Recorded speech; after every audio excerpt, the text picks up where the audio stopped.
আসসালামু আলাইকুম। আশা করি সবাই খুব ভালো আছেন। আজকে আমি আমার একটা রিয়াল লাইফ এক্সপেরিয়েন্স শেয়ার করতে চাচ্ছি। আম আমি আমার প্রফেশন সম্পর্কে কিছু কথা বলতে চাই। আমি হচ্ছে একজন সহকারী শিক্ষক, মাধ্যমিক উচ্চ বিদ্যালয়ের একজন সহকারী শিক্ষক। আমি আমার প্রফেশনটাকে অনেক বেশি এনজয় করি এবং আমার মনে হয় যে আসলে টিচিং হচ্ছে যে one of the best profession. এটার অনেকগুলা কারণ আছে। কারণের মধ্যে ফার্স্ট যে কারণ, যেটা আমার কাছে মনে হয় যে আপনি এই পেশার মাধ্যমে আসলে হচ্ছে যে যেটা আমরা ছোটবেলা পড়ে আসছি যে জাতি গঠনে ভূমিকা রাখা যায়। ডেফিনেটলি আসলে জাতি গঠনে আপনি ভূমিকা রাখতে পারবেন।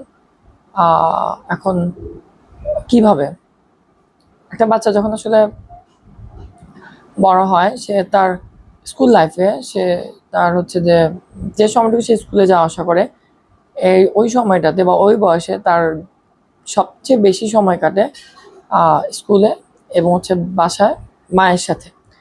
তো সেক্ষেত্রে মায়ের অবশ্যই মা একটা একটা সন্তানের বড় হওয়ার পিছনে বা ভালো কিছু হওয়ার পিছনে মায়ের অবদান অনেক বেশি, এটা আমরা সবাই জানি। তার সাথে সাথে যেহেতু একটা বাচ্চা তার দিনের হচ্ছে যে ৯টা থেকে ৪টা বা সকাল ৭টা থেকে ১২টা একটা সার্টেন টাইম সে বিদ্যালয়ে তার কাটে, সেক্ষেত্রে বিদ্যালয়ের টিচারদের অনেক ভূমিকা থাকে তাদের জীবন গঠনে। যেমন আমি যদি বলি যে আমরা যখন বাচ্চাদেরকে সকাল ৯টা থেকে বা ১০টা থেকে আমরা ৪টা পর্যন্ত যখন তাদেরকে স্কুলে পাই, তো আমরা তাদেরকে তাদের যেই ভুল ত্রুটিগুলো, ফর এক্সাম্পল যে আমার একটা ক্লাস, একটা বাচ্চার সাথে কোনো ক্লাস নাই, কিন্তু সে স্কুলের বারান্দায় হাঁটতেছে এবং সে তার কথোপকথন আমি শুনতেছি, বা আমি হেঁটে যাচ্ছি তখন তারা কথা বলতেছে, তাদের কথোপকথন আমার কানে আসছে। দেন আমি আমার পক্ষ থেকে দেখা যায় আমি যেটা করি যে আমি বাচ্চাদেরকে ডাক দিই যে তোমাদের কনভারসেশনে এই আলোচনা হচ্ছে, এটা তো ঠিক না, তোমরা কোনো মানে বেটার কিছু নিয়ে আলোচনা করো, বেটার কিছু নিয়ে কথা বলো, বা এটা কি নিয়ে তোমরা আলাপ করতেছো। তো এরকম আমরা তো স্কুল মানে কম্পাউন্ড যখন বাচ্চারা থাকে তখন আসলে দেখা যায় যে আমরা স্কুলে প্রায় ২৩-২৪ জন টিচার আছি এবং বাচ্চারা কোনো না কোনোভাবে দেখা যায় আমাদের চোখে চোখেই থাকে মোটামুটি। কেউ যদি কম্পাউন্ডের বাইরে চলে যায় সেটা ভিন্ন বিষয়, কিন্তু আদারওয়াইজ তারা আমাদের চোখে চোখে থাকে এবং আমরা তাদের যে কোনো ধরনের হচ্ছে যে বিহেভিয়ার, যেটা হচ্ছে যে আসলে ভালো দেখতে ভালো দেখাচ্ছে না বা ব্যাপারটা আসলে ভালো না, তখন আমরা আসলে তাদেরকে গাইড করার চেষ্টা করি যে তোমার এই অভ্যাসটা, এই বিহেভিয়ারটা ভালো হয় নাই, তোমার এইভাবে কাজটা এইভাবে করা ঠিক হয় নাই, তোমার এটা অন্যভাবে করা হচ্ছিল। এছাড়া আমাদের আরেকটা বিষয় আছে হচ্ছে যে একটা বাচ্চা ধরেন ক্লাসের সে কোনো একটা রং ডিডে ইনভলভ, তো দেখা যায় যে অন্য বাচ্চাদের মাধ্যমে আমরা এটা জানতে পারি যে আসলে বাচ্চাটা আসলে একটা রং ডিডের মধ্যে আছে বা একটা রং কোনো চিন্তা ভাবনার মধ্যে আছে, বা সে খারাপ কাজ, সে মিথ্যা কথা বলে, সে সবার মধ্যে ঝামেলা বাঁধায়। তো দেখা যায় যে অন্য বাচ্চারা আমাদেরকে বলার ফলে আমরা তাদেরকে আসলে মোটিভেট করার সুযোগ পাই যে তোমরা এমন এমন করো, বা তুমি এমন এমন করো, তুমি এমন এমন করিও না, এই কাজটা আসলে খুবই জঘন্য বা এই কাজটা খারাপ, এটা করলে তোমার ক্ষতি হবে বা তুমি অন্যের ক্ষতি করতেছ। তো যেটা আসলে এখানে আমরা জানতে পারতেছি কেন, বাচ্চাদের মাধ্যমে, যে তার ক্লাসমেটরা আমাকে বা আমাদেরকে তার ক্লাসমেটের ব্যাপারে তথ্য দিচ্ছে, যেটা আসলে একজন গার্ডিয়ানের পক্ষে সবসময় আসলে তার বাচ্চার সব মুভমেন্ট হাবভাব বোঝা অনেক সময় টাফ হয়, কারণ বাচ্চারা গার্ডিয়ানের সাথে তো আসলে তাদের সবকিছু শেয়ার করে না, আমাদের সাথে শেয়ার করে না, কিন্তু আমরা জানতে পারতেছি তার অন্য ক্লাসমেটদের মাধ্যমে। তারা আমাদের কাছে বলতেছে স্যার ও হচ্ছে যে মিথ্যা কথা বলে, স্যার ও হচ্ছে যে চুরি করে ফেলে, বা স্যার ও হচ্ছে যে এই কাজটা এভাবে করে, ওই কাজটা এভাবে করে। তাহলে আমরা পরবর্তীতে ওই বাচ্চাটাকে ডেকে বা ক্লাসে সবাইকে সম্মিলিতভাবে আমরা কিছু গাইডলাইন দিতে পারি যে তোমরা এই এই কাজগুলো করিও না, এইভাবে চলবা না। তো দেখা যায় হয়তো ওই বাচ্চাটাও বুঝতে পারে যে তার যে কাজগুলো করতেছে সেটা সে ঠিক করতেছে না। তাছাড়া আমরা আমাদের ক্লাস অ্যাজ ইউজুয়াল ক্লাসে আমরা বাচ্চাদেরকে তো আমাদের স্বাভাবিকভাবে যতটুকু তাদেরকে গাইড করার দরকার, একজন ভালো মানুষ হিসাবে, নৈতিক মানুষ হিসাবে গড়ে ওঠার জন্য যা যা দরকার, এবং তাদের লাইফটা কোন দিকে ধাবিত হচ্ছে, তারা ভবিষ্যতে কোথায় যাচ্ছে, কোথায় যাবে, কোন দিকে যাবে, এই ব্যাপারগুলো আসলে ক্লাসে পড়ালেখার ফাঁকে আলোচনার মধ্যে উঠে আসে। তো সেক্ষেত্রে আসলে একটি স্টুডেন্টকে তার মানে লাইফ সম্পর্কে পুরা ভিউটা তার ভবিষ্যৎ জীবন সম্পর্কে তাকে একটা ভিউ দেখানো যায় খুব আরামসে ক্লাসে।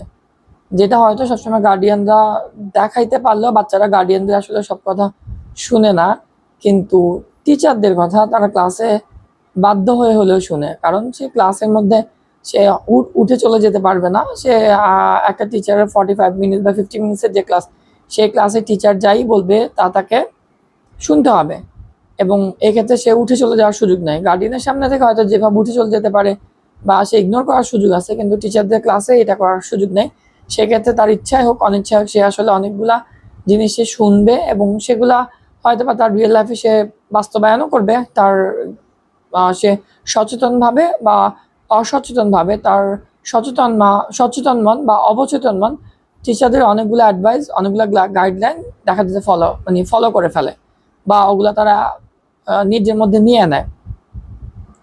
তো এই বিষয়গুলো চিন্তা করলে আসলে টিচিং অনেক একটা গুড প্রফেশন, এবং সেক্ষেত্রে আমার কাছে মনে হয় যে হাই স্কুলের টিচিংটা অনেক বেশি ভালো এবং অনেক বেশি গুড।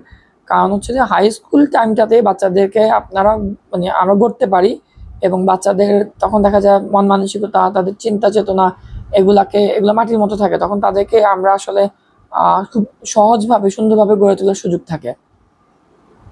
যদিও সবসময় আমরা আসলে সবাইকে ঠিক করতে পারি না, কিছু কিছু বাচ্চা কাচ্চা থাকে উগ্র মন মানসিকতার, বা কেউ কেউ আছে যে টিচারদের কথাগুলো অ্যাকসেপ্ট করে না, সেটা খুবই এক্সেপশনাল বিষয়।